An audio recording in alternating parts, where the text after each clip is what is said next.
Hello everyone, and you're very welcome back to the Justice for Aaron Brady campaign. Now, over the previous 5 or 6 weeks, we've just been releasing live videos. This is the first pre-recorded video we have released, I think probably in 4 or 5 weeks. Now, our live videos were predominantly to give you, the public, and those people who are following the case for a specific reason, a library of correlated information in relation to the different aspects of Aaron's case and Aaron's trial. So, for example, on the Volkswagen Passat allegedly used in the Northern robbery that was stolen in Clogherhead on Wednesday the 23rd of January 2013, we've created a number of different videos covering that point. And we've done so with the murder scene, and all the videos are directly under that live. All the links relating to the murder scene are under the library in relation to the murder scene at Lordship Credit Union, and so on. We've done the same with the Burnside, the fictional gang, and a great deal of the aspect of Aaron's case where on Garda Síochána we're dealing with criminals in New York to give false witness and give false statements against Aaron. So this evening's video is predominantly just to have a look at the ongoings in a court in Dublin this week over the past 7 to 10 days. And we're looking at some of the disclosure that came forward and that in the courtroom in the CCJ. And obviously we're now in February 2023. So we're 10 years and a month after the death of Detective Garda Adrian Donohue. Now, we did create a live outside the courtroom on Thursday last, Wednesday last, and obviously we went live because Detective Garda Joe Ryan was given his evidence, and he confirmed once again that the man who shot and murdered his colleague was 6 foot to 6 foot 1 inches tall. And we've always said that, but that has been confirmed once again. Now, over the course of the last week or 10 days, there have been a number of other points that are in our videos and we've highlighted over this last 3 years. And all those points have been fully vindicated and have been again sworn into court by the witnesses. And so it proves that everything we have said over this last 3 years is correct. And everything has been stamped once again that the information we are putting out there is correct. And now, during the course of my live outside the court, I had lambasted our mainstream media for being absent from the court up until that.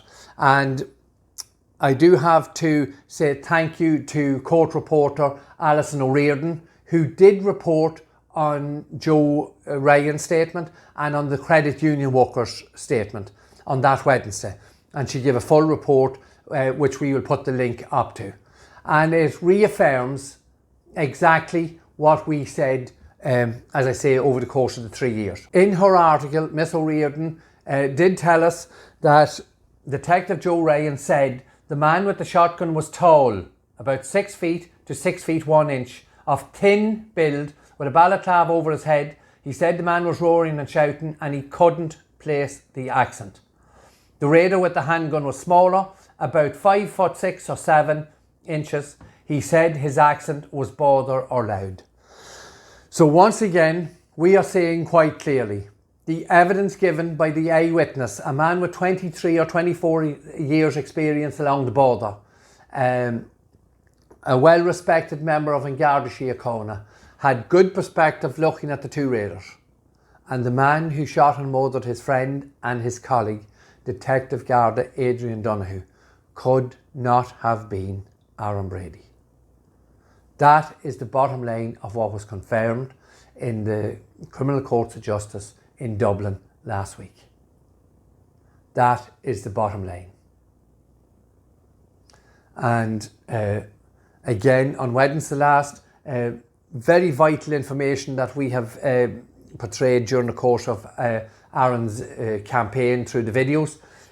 Once again, this is the credit union worker On the cross-examination, the witness agreed with Sean Gearan, senior counsel defending Mr. Traynor, that in her statements to the Garda, she said the man had a Dublin accent or close by. And once again, this confirms that very, very important point that one of the raiders, at least one of the raiders was from Dublin or had a Dublin accent. And I can say I was there, and I can say quite categorically, Brendan Graham, senior counsel for the prosecution and working for the Irish DPP and judicial system, took that lady through her statement.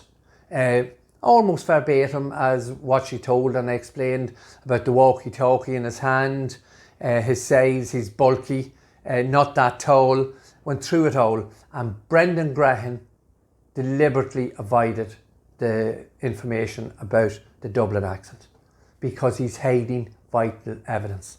He is misleading the court. And it was only on the cross-examination, as the lady was being questioned by the defence team, she confirmed quite without any issue whatsoever that the raider who attacked her car had a Dublin accent.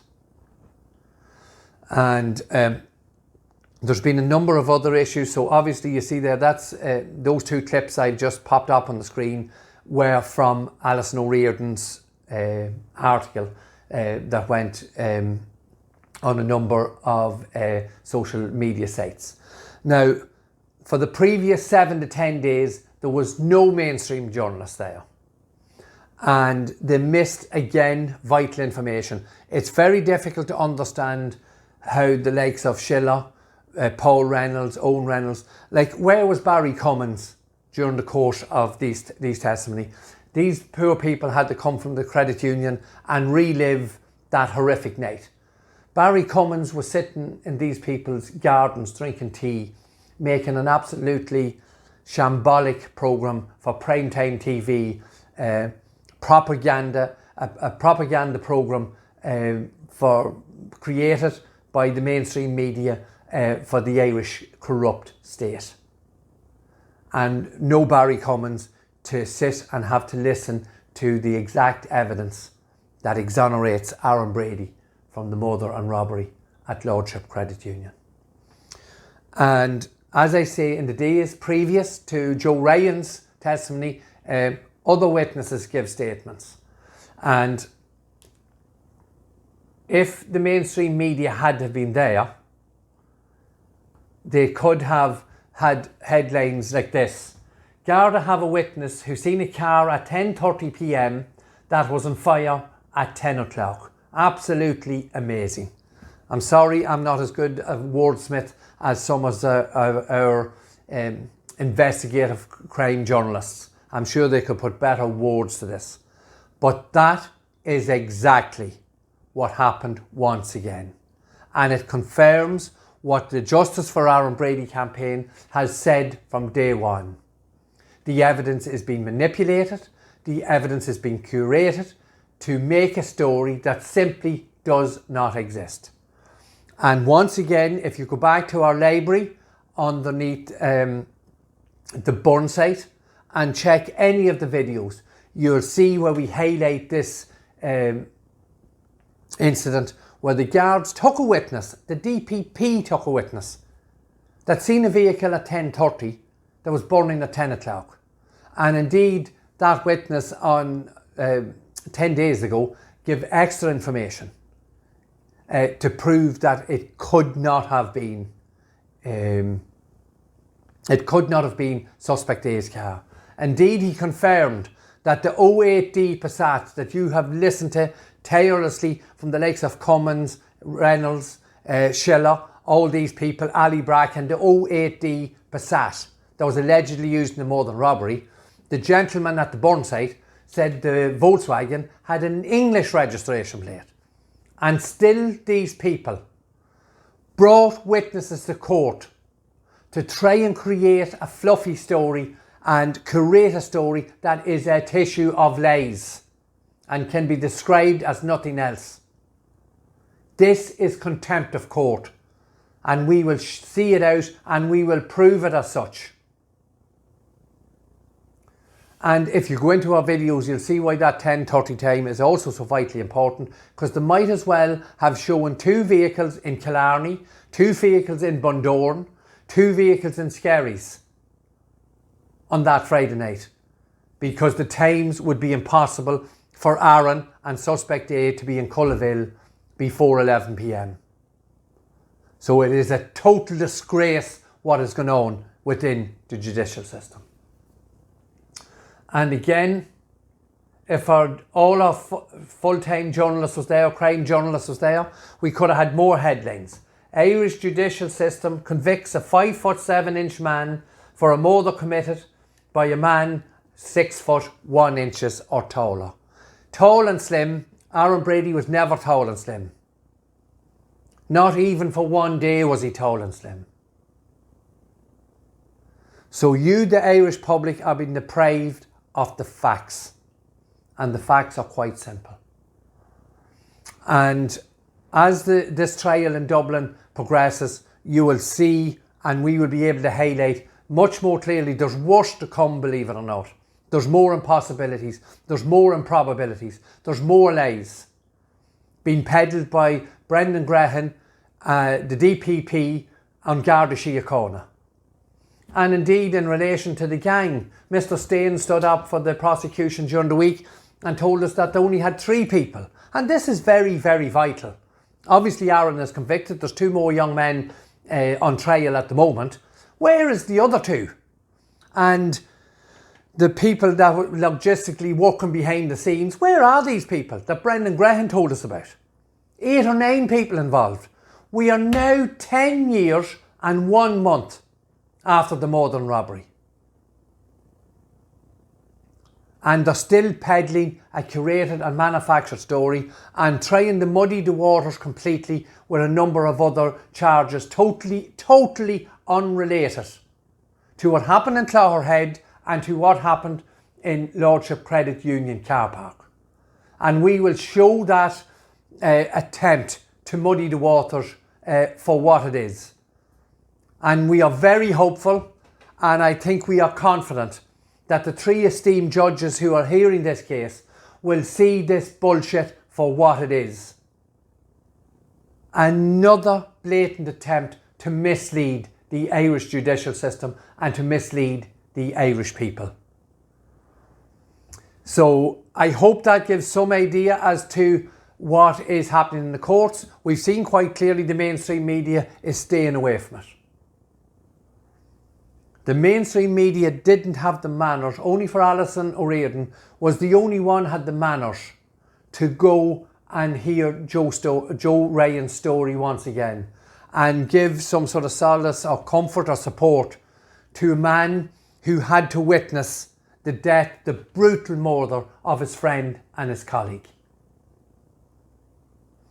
And everyone in that court knew that as Brendan Grehan took Joe Ryan through a statement and they came to the bit where it was the raider with the shotgun was tall.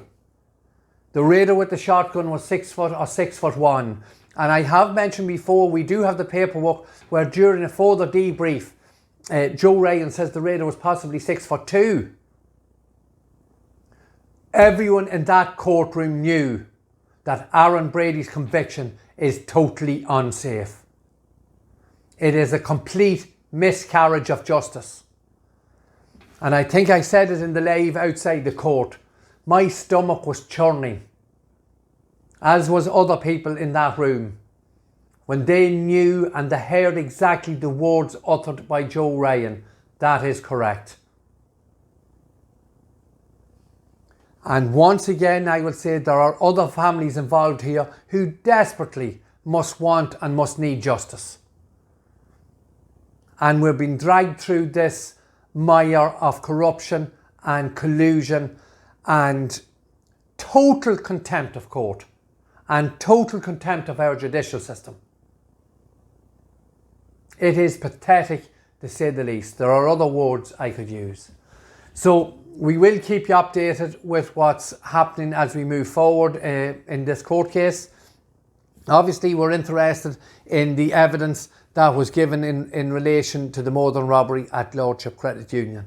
And we will show once again that time CCTV footage and a number of other vital bits of evidence and information was hidden, tampered with, or simply malused. So once again, thank you for joining us. I think this video will be out on Facebook and on our YouTube channel. Please continue to like, comment and share. Aaron's social media sites are being continually attacked and shadowed, and there's issues with us getting Aaron's stories out there. So please continue to like, comment and share. Please, once again, please continue to contact your local representatives and ask them to look at the Aaron Brady case and see has justice been done for everyone involved in the murder and robbery at Lordship Credit Union, where Detective Garda Adrian Donohue was brutally murdered. Once again, thank you for watching, and we'll catch up with you again in the next video. Thank you.